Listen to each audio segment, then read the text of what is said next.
En toute vérité, 11h midi sur Sud Radio, Alexandre Devecchio. En toute vérité, chaque dimanche entre 11h et midi sur Sud Radio, sécurité, économie numérique, immigration, écologie. Pendant une heure chaque semaine, nous débattons sans tabou des grands enjeux pour la France d'aujourd'hui et de demain. Et cette semaine, nous avons le plaisir de recevoir l'ancien ministre Pierre Lellouche. Il est l'auteur d'Engrenage avec un S, la guerre en Ukraine et le basculement du monde. C'est aux éditions Odile Jacob.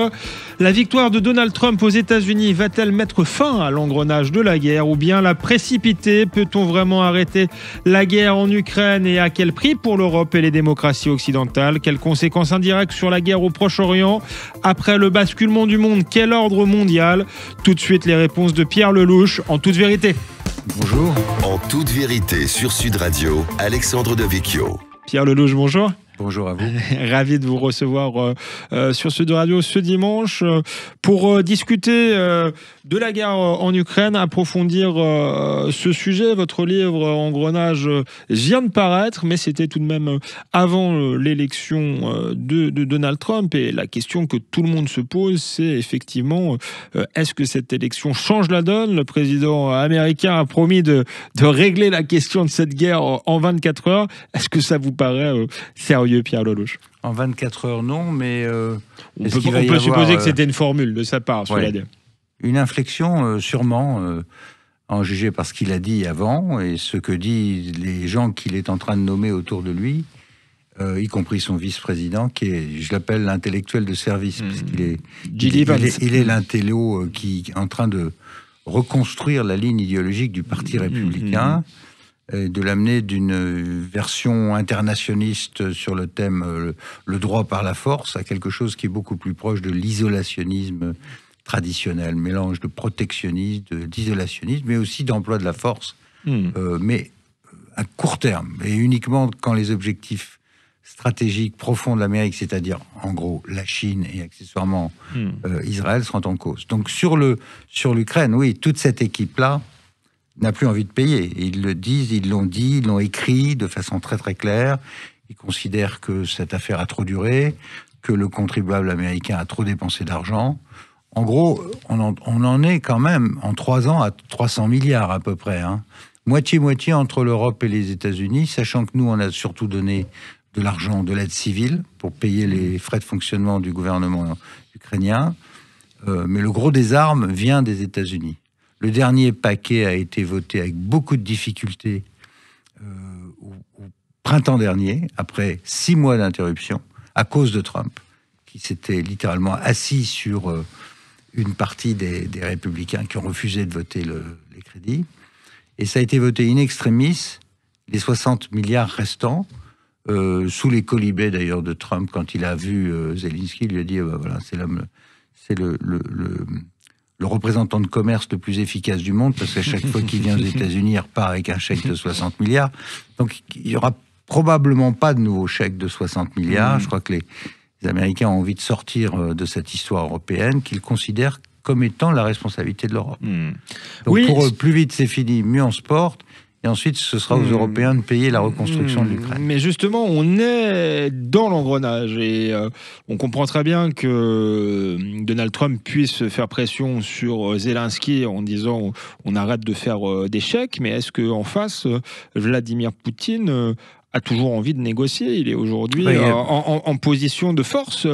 Vous expliquez que c'était pas forcément le cas il y a un an dans votre livre, au moment où les Britanniques, notamment Boris Johnson, encouragent Zelensky à poursuivre la guerre. Mais aujourd'hui, la donne a changé. Donc, est-ce qu'on peut vraiment avoir un accord de paix? Et si c'est pas le cas, quelles sont les conséquences si les États-Unis se retirent brutalement du jeu? Est-ce que c'est aussi une hypothèse possible que les États-Unis se retirent et laissent l'Europe gérer cette situation?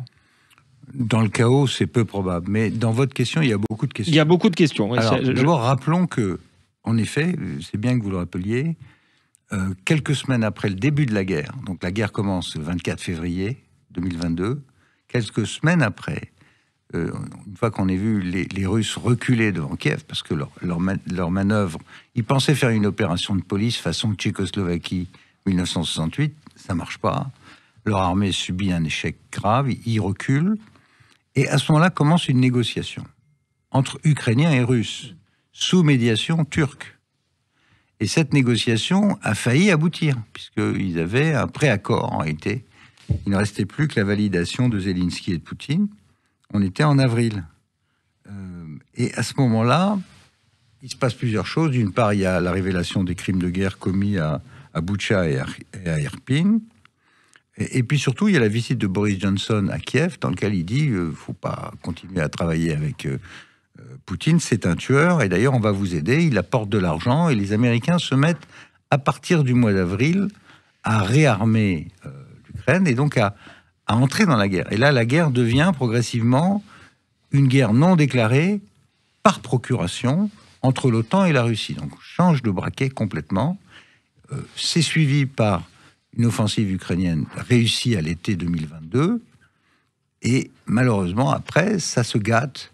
Et deuxième vague d'armement très important à la fin de cette année-là, mais vous savez que l'offensive ukrainienne attendue en 2023 échoue.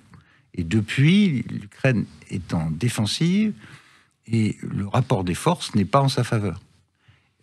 On parlait d'engrenage, le pire, l'autre surprise stratégique, en plus de la résistance initiale des Ukrainiens, c'est l'arrivée des Nord-Coréens sur le champ de bataille. Qui aurait pu imaginer qu'on verrait des Coréens faire la guerre en Europe? On avait l'habitude du temps de l'époque coloniale de voir des Européens faire la guerre en Indochine.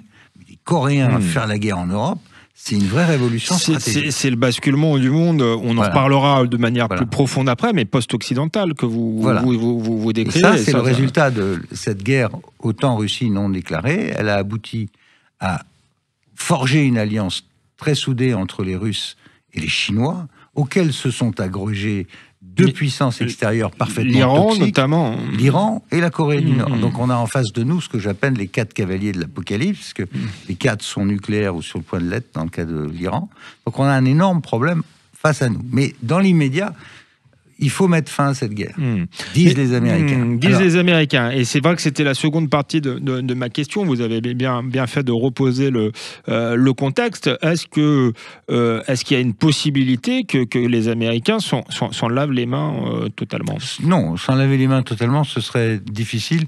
Et je pense que ce serait pas terrible pour Comme on dit que Trump est tellement imprévisible, vous le croyez pas aussi imprévisible à ce point-là? Non, parce que son ego de gagnant serait affecté par une retraite comme ça. Non, il va chercher un deal, mais alors ce deal se heurte à beaucoup de problèmes. Et voilà. Le premier, c'est que Zelensky et apparemment une majorité des Ukrainiens, mais on ne sait pas trop les sondages en Ukraine, abandonner des territoires contre la paix, c'est pas encore acté du côté ukrainien. On sent, cela dit, une inflexion qui n'y avait pas du tout il y a quelque temps. Les difficultés sur le champ de bataille font que ça peut être quelque chose vers lequel on évolue, d'autant plus si Donald Trump menace de ne plus financer cette guerre. Voilà. J'allais dire, c'est encore ce qui me paraît le plus facile dans les négociations. Après, il y a un deuxième aspect des choses, qui est l'aspect des choses européens. Alors là, c'est relativement facile, comme vous dites, puisque là, il va y avoir une désunion. Il y a ceux qui vont crier au deal dans le dos des Européens, et je pense que Macron va faire partie de cela, commence un nouveau Yalta dans le dos des Européens, à un moment où les Européens n'ont plus de gouvernement. Macron est très affaibli. Scholz, son gouvernement est tombé le jour même de l'élection de Trump à cause de l'argent à donner ou pas à l'Ukraine. Et Starmer, l'anglais, est faible aussi. Donc, il n'y a plus de gouvernement. Donc, ce qu'on voit aujourd'hui, c'est les Polonais s'agiter avec les Baltes pour stopper les Américains de faire un deal dans le dos de l'Europe face aux Russes. Et puis, il y a le Russe eux-mêmes. En effet, Poutine est plutôt en position de force aujourd'hui. Son économie va mieux que la nôtre. Il vend du pétrole, il est en croissance. Et il a une économie qui est une économie de guerre, qui produit les armements dont il a besoin et qui reçoit. Les sanctions occidentales, comme je le dis dans mon livre, n'ont pas fonctionné à cause de la Chine, à cause de la Turquie, à cause de tout un tas de gens qui ont acheté son pétrole, son gaz, son blé, et qui lui livrent la technologie dont il a besoin. Donc Poutine peut essayer de faire monter les enchères et attendre que la situation militaire soit encore meilleure. C'était ma crainte, d'ailleurs, il y a 1 an et demi, quand j'ai dit, mais il vaut mieux négocier quand c'est encore bon, plutôt que de continuer à perdre trop avec l'Ukraine. Et le risque étant que nous perdions avec, parce qu'on est tellement engagé maintenant dans cette affaire du côté ukrainien que si l'Ukraine est perçue comme ayant perdu, nous, Européens, soyons les grands perdants de l'affaire. C'est ça le danger de cette guerre. L'élection de Trump, elle a ceci d'important, c'est qu'elle force les Occidentaux à se poser la question du but de guerre. Clausewitz disait, le dessein politique est le but, la guerre est le moyen, et un moyen sans but ne se conçoit pas. Or, depuis le début, nous avons fait une guerre émotionnelle, au nom des grands principes, sans fixer d'objectif. On a dit aussi longtemps que nécessaire. On soutiendra l'Ukraine aussi longtemps que nécessaire. Mais c'est quoi? Renverser Poutine, reprendre les frontières de 91, accepter une partition sur la Crimée? On ne le sait pas. Donc là, on est au pied du mur. Les Américains, clairement, vont chercher une situation où ils vont échanger la paix contre des territoires. Les Français disent c'est pas acceptable parce que si on cède sur ces territoires, Poutine va continuer demain jusqu'à Berlin et Paris. Ce que je ne crois pas, mais c'est ça l'idée. C'est ce que dit le nouveau ministre des Affaires étrangères, l'excellent monsieur Barrot, qui parle de poutinisation du monde. Il faut stopper la poutinisation. Si le but de la guerre, c'est de stopper la poutinisation du monde, alors il faut aller à Moscou. Et dans ce cas-là, faire la guerre complètement. Donc on est devant un choix stratégique, vertigineux. Merci Pierre Lellouche. On continue à en parler après la pause, notamment aussi Poutine dans l'équation. Qu'est-ce qu'il voudra faire? Parce que là, on a parlé des Américains, des Européens, mais on a une Russie qui est en position de force, vous le rappeliez avant. On continue à en parler après une courte pause sur Sud Radio. Merci Pierre Lellouche. On se retrouve dans quelques minutes en toute vérité. En toute vérité, 11h midi sur Sud Radio, Alexandre Devecchio. Nous sommes de retour sur Sud Radio avec l'ancien ministre Pierre Lellouche, auteur d'Engrenage, la guerre d'Ukraine et le basculement du monde. C'est aux éditions Odile Jacob, c'est passionnant. Vous faites, Pierre Lellouche, un état des lieux inquiétant du nouvel ordre mondial, ou je dirais presque du nouveau désordre mondial. On discutait avant la pause de l'élection de Donald Trump, en quoi ça changeait la donne, en quoi il pouvait ou non arrêter la guerre. Vous nous expliquiez notamment que les Américains avaient fixé très clairement des buts de guerre et qu'ils étaient dans une logique d'échange de territoire contre la paix, que l'Europe était complètement divisée. Mais que face à cela, effectivement, la Russie était en position de force, dans une situation bien meilleure qu'il y a un an, après avoir reculé, après leur première offensive ratée sur Kiev. Dans ce contexte nouveau, est-ce que la tentation finalement pour Vladimir Poutine, même face à Donald Trump, c'est pas de forcer et de continuer cette guerre en allant au moins jusqu'à Odessa? Est-ce que c'est une possibilité? Dans ce cas-là, quelles sont les marges de manœuvre même des États-Unis? C'est risqué parce que son armée est quand même pas dans une forme exceptionnelle. Même affaiblie, l'Ukraine contient quand même jusqu'à présent. Alors elle peut s'effondrer tout d'un coup, mais jusqu'à présent, elle a tenu le choc, non sans courage et avec beaucoup d'armements occidentaux. Ils peuvent tenter le coup, effectivement. S'ils vont jusqu'à Odessa, ils auront rempli leurs objectifs, c'est-à-dire contrôler totalement la mer Noire et faire la jonction avec la Moldavie. S'ils font ça, ils auront réussi un coup stratégique très important. Maintenant, est-ce que Poutine militairement est en mesure de se faire? Je ne suis pas sûr, mais il est politiquement quand même en ce moment dans une posture assez positive. D'abord parce qu'il a été réélu massivement, si on appelait ça une élection, mais il tient totalement son pays. Il est en co-dirigeant avec les Chinois des BRICS et de ce fameux monde alternatif qui est en train d'émerger. Vous avez vu cette réunion à Kazan, quand même, où il y avait, au départ, les BRICS, c'était 4-5 pays, avec la Chine, la Russie et puis quelques autres. Aujourd'hui, il y a 40 pays, dont les pays comme l'Inde, le Brésil, l'Afrique du Sud, et maintenant les pays arabes du Golfe, plus la Turquie, qui est pourtant membre de l'OTAN. Donc vous avez une espèce de contre-système alternatif. Et en plus, Poutine, qui lui-même a été condamné par la Cour pénale internationale pour affaire enlèvement d'enfants en Ukraine, reçoit la visite du secrétaire général de l'ONU qui vient lui baiser la babouche à Kazan. Et donc reconnaître, en quelque sorte, ce monde alternatif en gestation. Donc on est vraiment, non pas dans le désordre, mais dans une sorte de début de recomposition du monde, avec des gens qui vous disent en face, que vos valeurs universalistes, ne partagent pas. Ça, c'était la grande surprise des Français et des autres. On croyait faire la guerre au nom du droit en Ukraine, ou par personne interposée. Et on s'aperçoit que les gens vous disent, vos valeurs, c'est pas les nôtres, on a d'autres priorités. Ça, c'est une guerre de blancs entre Européens. Rangez-vous entre vous, ça ne nous concerne pas. Deux, vous avez des gens qui sont tous sanctionnés. C'est le syndicat des sanctionnés. Et ils en ont assez des sanctions américaines et donc assez du dollar sur lesquels sont assises ces sanctions. Donc, ils cherchent à dédollariser l'économie mondiale. Ouais. Et ça commence. Une entreprise comme Total, par exemple, est obligée de traiter hors dollar. Aujourd'hui, parce qu'on exige que ce soit en rouble ou bien en renminbi chinois, par exemple. Hein. Et donc, de plus en plus, vous avez des transactions qui se font hors dollar. Ils ont créé une banque de développement dirigée par l'ancienne vice-présidente du Brésil, qui est basée à Shanghai.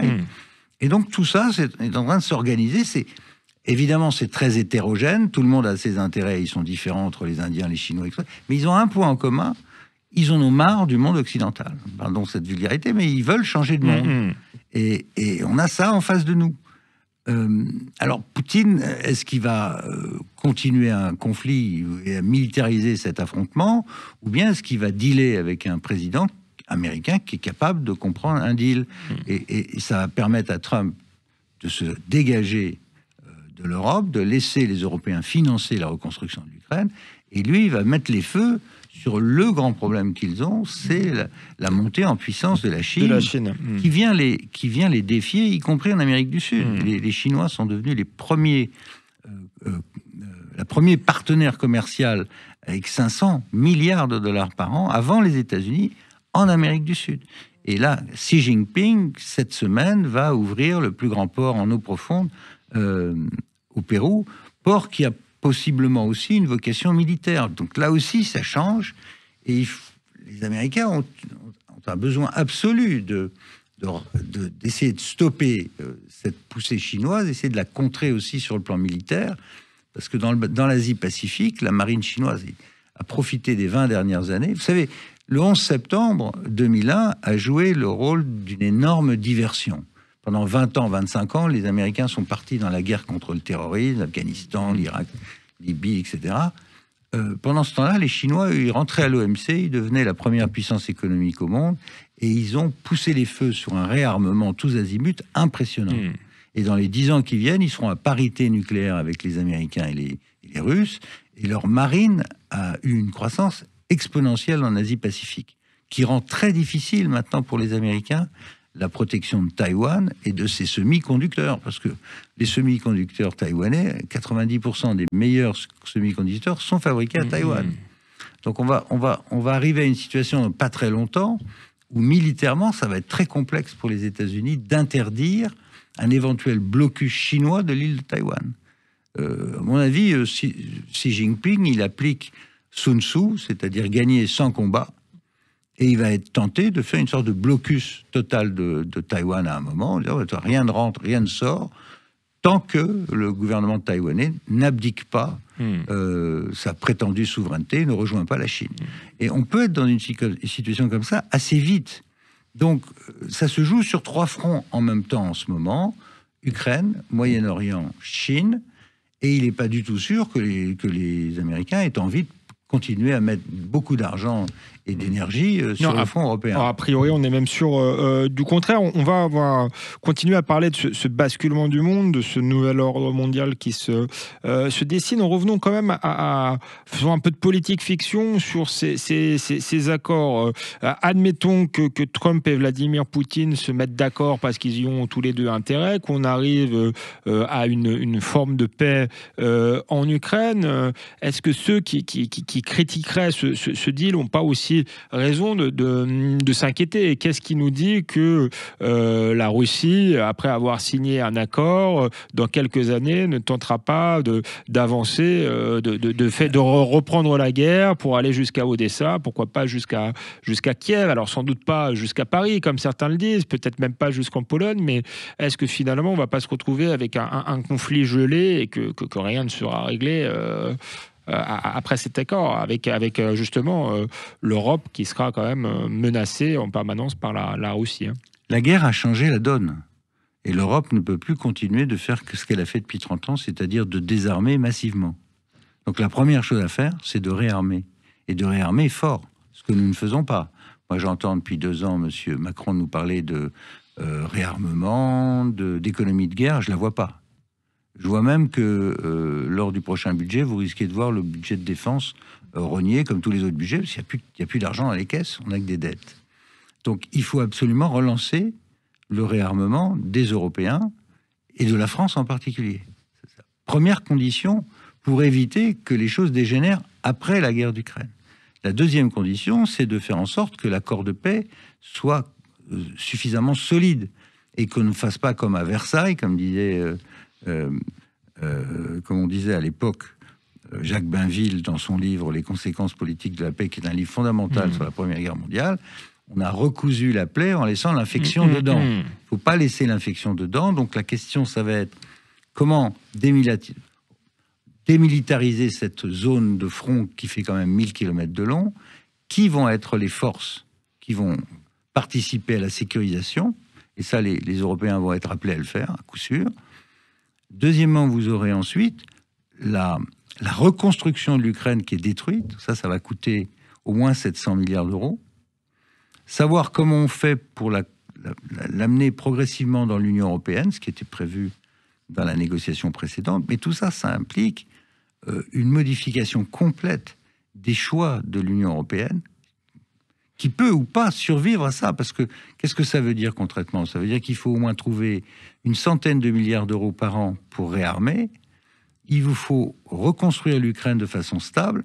Et si vous ne réussissez pas les deux choses, on risque en effet d'avoir l'infection qui continue et d'avoir un conflit, une espèce de plaie ouverte au centre de l'Europe qui risque de mettre à bas tout ce qu'on a construit depuis la Deuxième Guerre mondiale. Donc c'est une affaire extrêmement lourde qui est devant nous et qui ne se réglera pas par des mots, des slogans du type économie de guerre ou je sais pas quoi, si on ne le fait pas.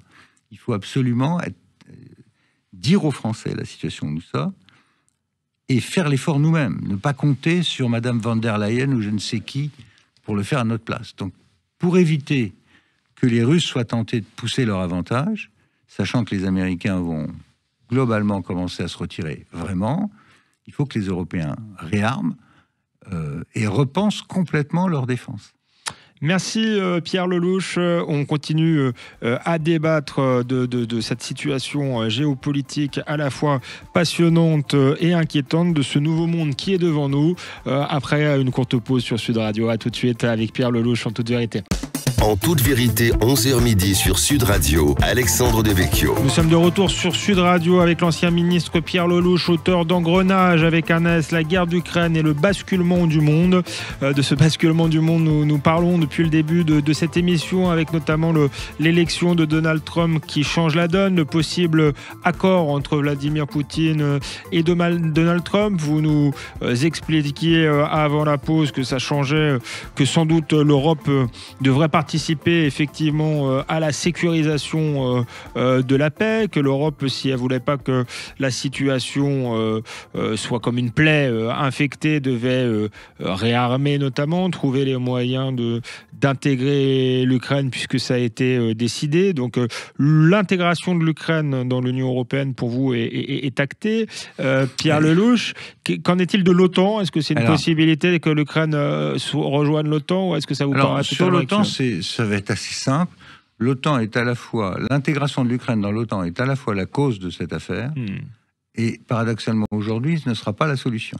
Qu'est-ce qui s'est passé? Il s'est passé que on a élargi l'OTAN dans les années 90, alors qu'on avait dit aux Russes qu'on n'élargirait pas. Enfin, peu importe. L'Europe centrale, ils l'ont admis, les Baltes, ils l'ont admis, mais là où il y a eu un blocage, c'est l'Ukraine et la Géorgie. Et là, Poutine a commencé à dire dès 2007, pas question que ça continue. Et puis après, ça a dégénéré, comme on le sait. L'année suivante, en 2008, rappelez-vous, le fils Bush dit l'Ukraine et la Géorgie rentrent, et là c'est bloqué par Sarkozy et Merkel. Puis après, il y a eu la guerre de Géorgie l'été suivant, l'été 2008. Donc on sait qu'il y a un problème, un gros problème. Les Français avaient prévu, Sarkozy avait prévenu, Merkel avait prévenu, si fait monter l'Ukraine, on aura un risque de guerre. Il y a eu guerre. Voilà. Bon. Je prétends pas que c'est entièrement notre faute. Naturellement, l'agresseur est russe. Et ça se discute ni moralement ni politiquement, mais je dis que les causes, malheureusement, sont partagées. Et donc, au moment où à la fin de la guerre froide, au moment où le pacte de Varsovie est dissous, on pouvait imaginer autre chose que de garder l'OTAN. Sauf que Clinton a non seulement gardé l'OTAN, mais l'a élargi. Ça a donné cette tension croissante tout au long des années 90 et cette espèce de revanchisme russe incarné par Poutine. Le paradoxe de toute cette histoire, qui est donc né de l'éventuelle entrée de l'Ukraine dans l'OTAN, c'est qu'aujourd'hui, les Américains ont changé d'avis. L'Ukraine ne rentre pas dans l'OTAN. Biden a dit l'Ukraine ne rentre pas dans l'OTAN. Zelensky l'a demandé à plusieurs reprises, y compris la dernière fois où il était à Washington il y a quelques semaines. Biden ne veut pas que l'Ukraine rentre dans l'OTAN parce qu'il ne veut pas être en guerre directement avec les Russes. Et Trump est exactement du même avis. Donc la solution à l'après-guerre, c'est hors OTAN. Donc il y aura un statut de neutralité de l'Ukraine avec la possibilité qui était actée par les Russes que l'Ukraine rentre quand même dans l'Union européenne. Alors c'est là que ça se complique, parce que pour des raisons politiques, on a fait une espèce de candidature ultra accélérée de l'Ukraine, puisqu'entre le moment où ils ont déposé la candidature et le moment où on a dit vous êtes candidat, où ils ont accepté, où nous on a accepté le statut de candidat, il s'est passé moins d'un an. Donc maintenant l'Ukraine est officiellement candidate. Il y a 35 chapitres à négocier sur tout un tas de domaines. Il faut une remise à niveau en matière d'état de droit, de toutes sortes de règles économiques, industrielles, politiques. Et l'Ukraine est à des années-lumière de ça. Car l'Ukraine, d'abord, vient d'être dévastée par la guerre, mais avant ça, c'était un pays chroniquement corrompu, qui se déchirait au niveau de la classe politique. Et c'est d'ailleurs ce qui a permis aux Russes de profiter de cette situation. Donc, si vous me demandez, est-ce que l'Ukraine est prête à rentrer demain dans l'Union européenne, la réponse est non.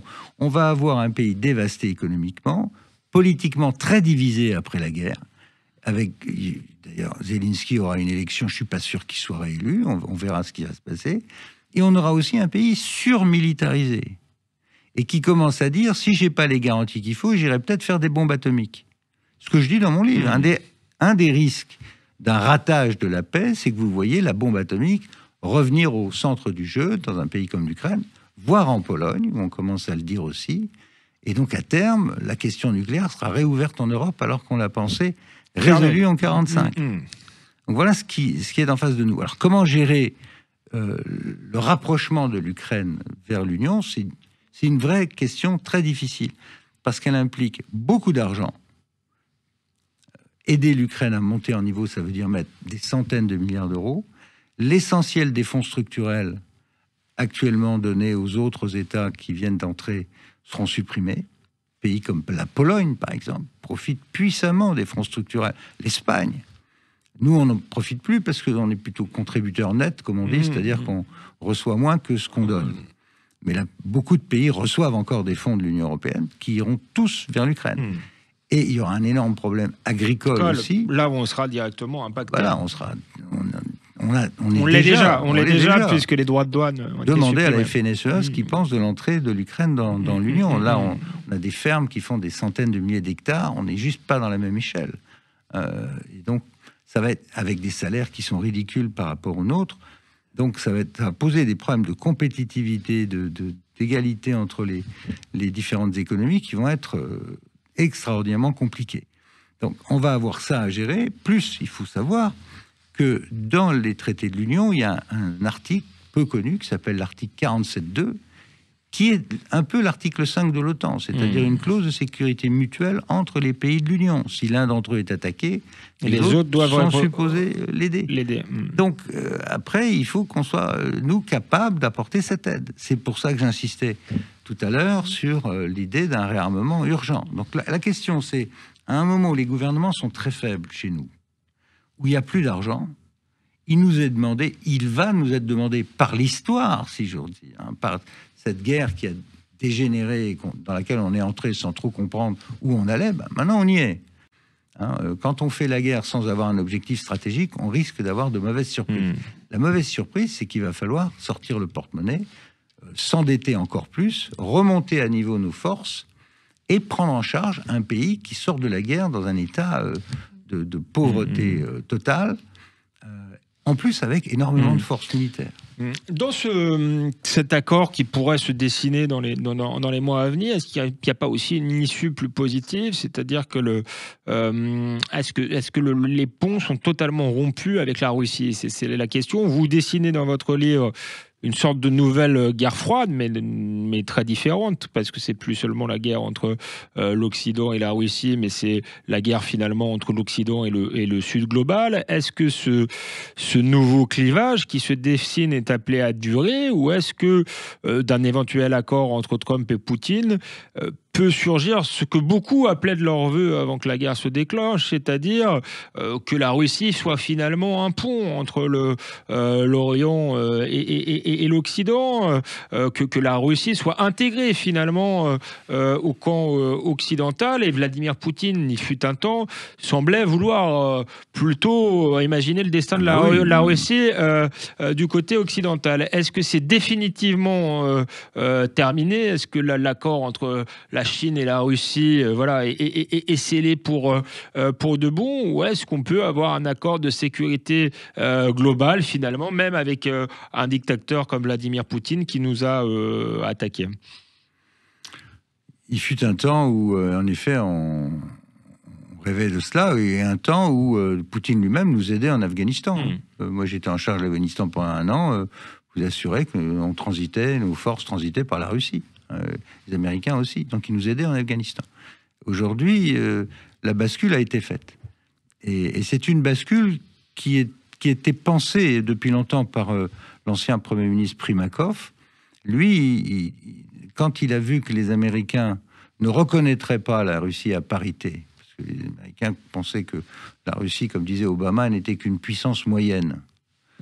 McCain disait la Russie, c'est qu'une grosse station d'essence avec des missiles. Donc, c'est pas franchement glorieux pour les Russes, qui eux rêvaient d'un statut à égalité. Ils rêvaient d'être reconnus comme d'être respectés par les puissances occidentales. Quand les Russes ont compris ça, est arrivée l'autre tentation traditionnelle dans la pensée russe, c'est la tentation eurasiatique. Il y a une partie des Russes qui rêvent d'Europe, une autre qui dit bon, puis on peut pas se m'entendre avec l'Europe et les États-Unis, on bascule vers la Chine.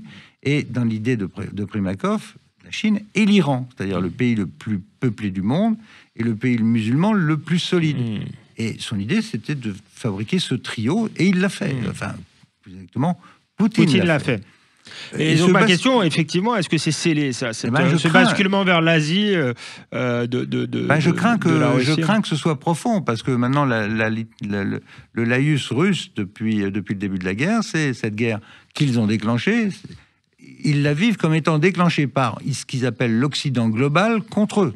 Donc eux, ils se voient comme les vrais détenteurs de la vraie croix, autrement dit, des vraies valeurs occidentales, mais malheureusement perdus par les Occidentaux, qui sont devenus woke, qui sont devenus toutes sortes de choses.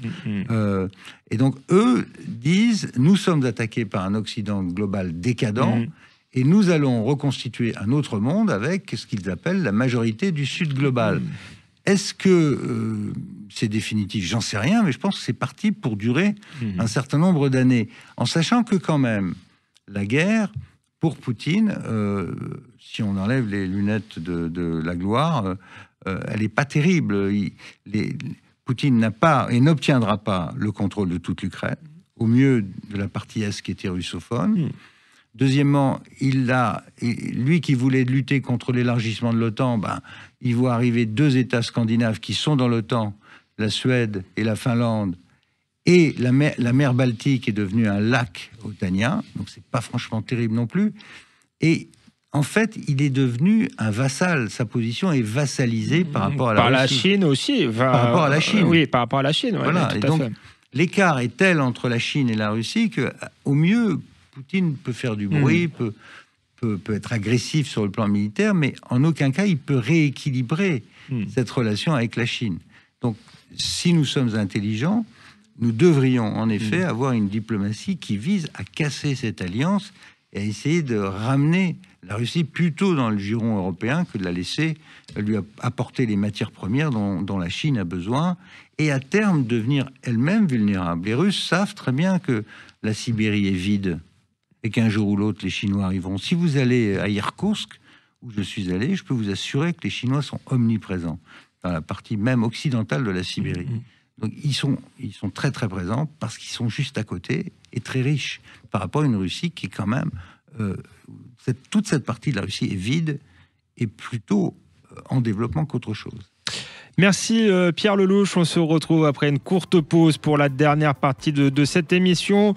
Votre livre concerne effectivement la guerre d'Ukraine, mais on voit bien que c'est une guerre qui a des effets collatéraux, qui est aussi d'une certaine manière liée à ce qui se passe au Proche-Orient. On en parlera dans la dernière partie de cette émission. À tout de suite sur Sud Radio, en toute vérité, avec Pierre Lellouche.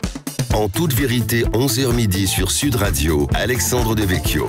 Nous sommes de retour en toute vérité sur Sud Radio avec Pierre Lellouche, auteur d'Engrenage, la guerre d'Ukraine et le basculement du monde. Un livre effectivement sur cette guerre dont nous parlons depuis le début de l'émission, mais qui montre aussi que c'est une guerre dans une guerre plus globale, avec des liens avec ce qui se passe au Proche-Orient. On a expliqué que peut-être que l'élection de Donald Trump allait changer la donne en Ukraine. Est-ce que ça peut aussi changer la donne au Proche-Orient avec cette guerre entre Israël et les terroristes du Hamas, mais aussi du Hezbollah, et plus globalement dans cette guerre face à l'Iran, puisque c'est une force pivot, je dirais, dans la région, et on sait que c'est un des ennemis aujourd'hui des États-Unis. Et puis par ailleurs, vous parliez d'un sud global qui se dessine. L'Iran fait partie de ces nouvelles puissances, de cet axe qui se dessine entre Pékin, Moscou, en fait, et Téhéran.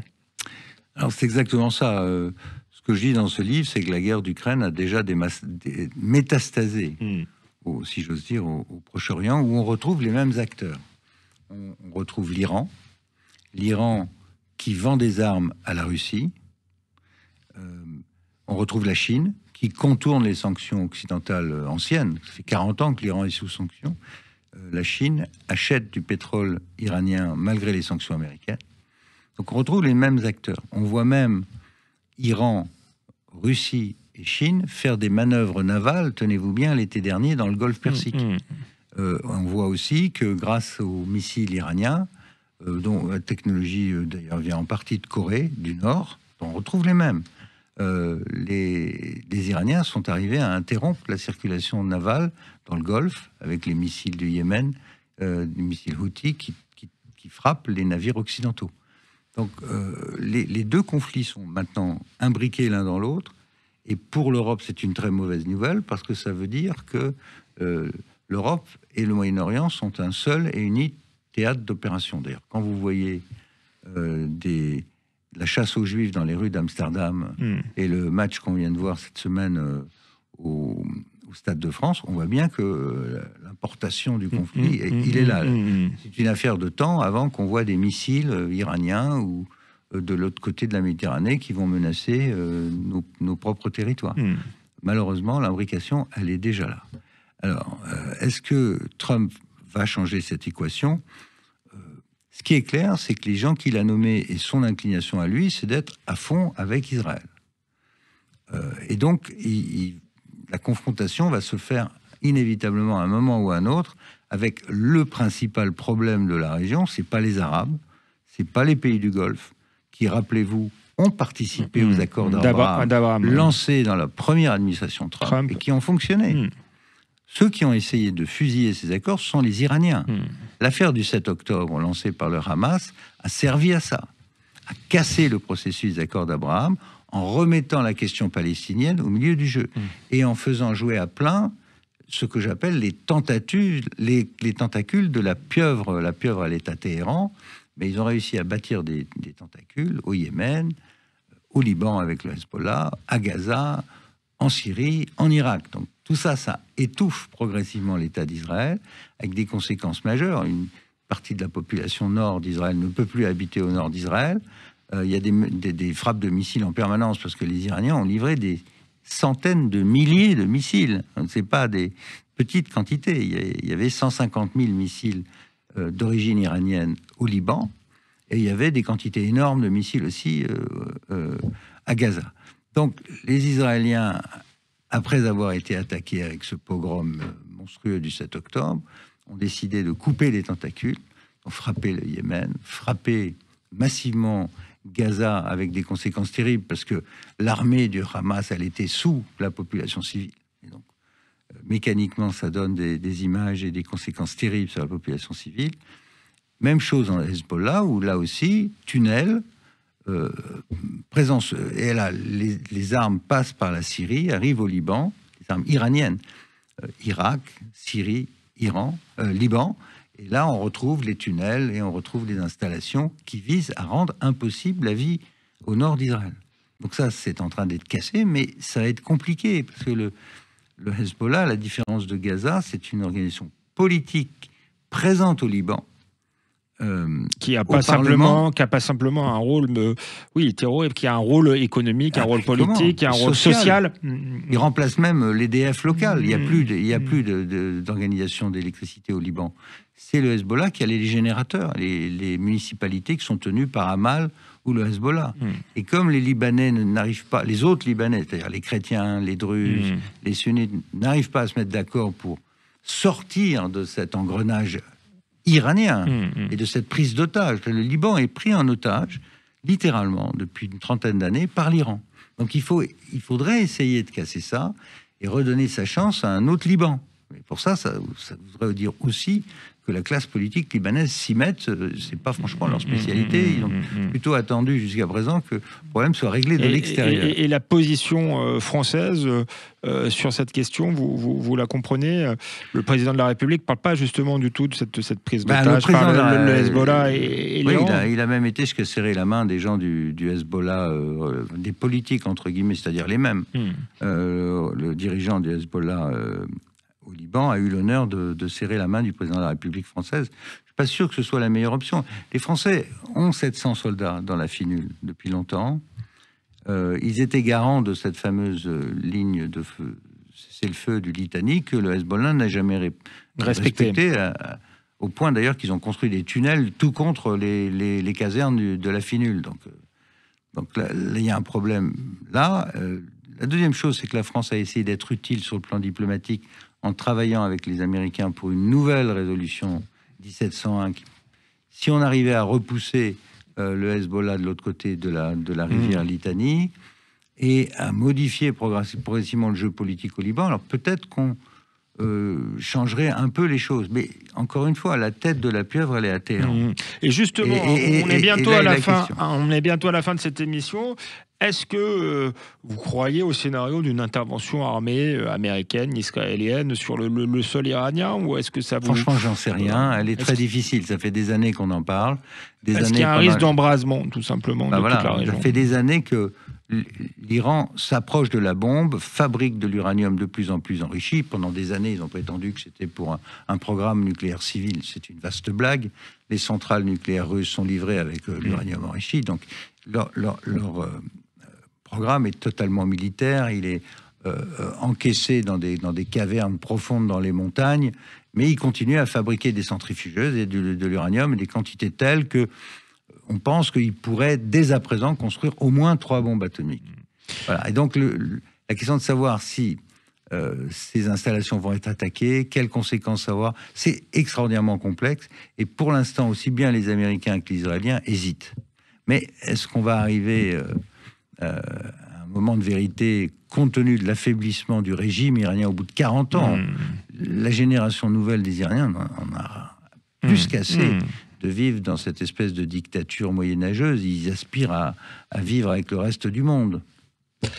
Pierre Lelouch, c'est la fin de cette émission. Vous avez été avant tout aussi un responsable politique français. Je voulais aussi vous entendre sur la situation politique du pays, avec ce gouvernement très fragile, avec cette opposition dont Marine Le Pen est la chef d'une certaine manière, et ce procès des assistants parlementaires RN, et cette réquisition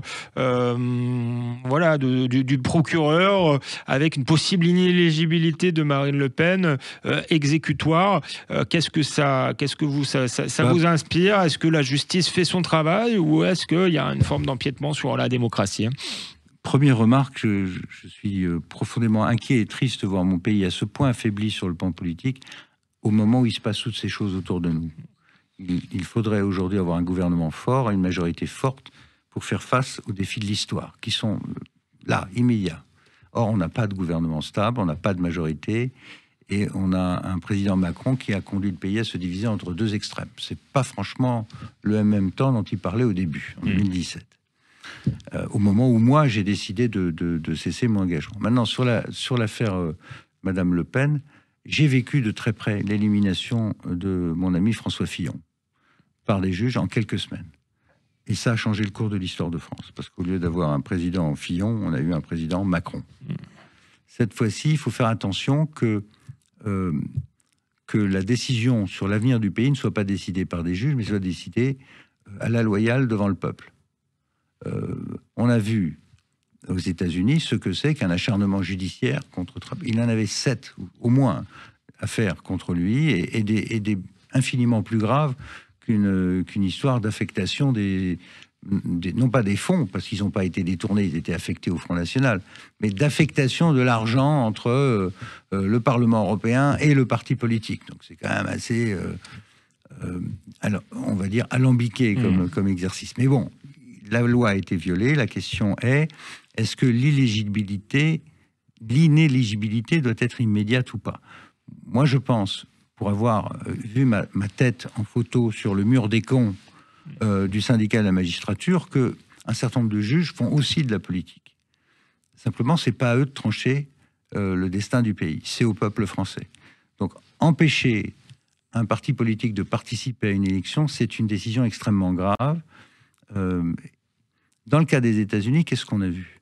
On a vu que d'une élection à l'autre, Trump a fait le même nombre de voix. De mémoire, 74 millions de voix. Et c'est le Parti démocrate qui s'est effondré. Et au final, c'est Trump qui l'a emporté, malgré les juges.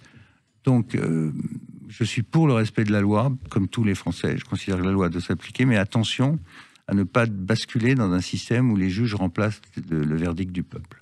Merci Pierre Lelouch, c'était passionnant. Je vous laisse avec les informations et on se retrouve la semaine prochaine pour un nouveau numéro dans Toute Vérité.